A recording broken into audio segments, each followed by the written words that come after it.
Hi everyone, I'm excited to share some powerful updates to our screeners feature, making it easier than ever to qualify the right participants for your studies. First, at the question level, you can now mark answers as qualifying or disqualifying. With this, you can assign those qualification tags, and in either case, you can choose to immediately end the screener or allow folks to continue, so you can capture more useful data. With GoToLogic, you can direct participants to the next most relevant question based on their answers, unlocking smoother, more dynamic screener flows. Next, we've introduced qualification preferences at the screener level. Here you decide what should happen to both qualified and disqualified participants. For each group, you can either manually review them or automatically move them to the next step. For qualified participants, that might mean going straight to the scheduling page for an interview or right into a prototype test.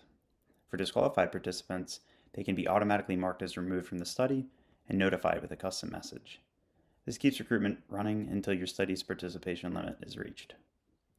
To make all this easy to manage and visualize, we've added a roll-up panel where you can review all your qualification rules and branching logic at a glance.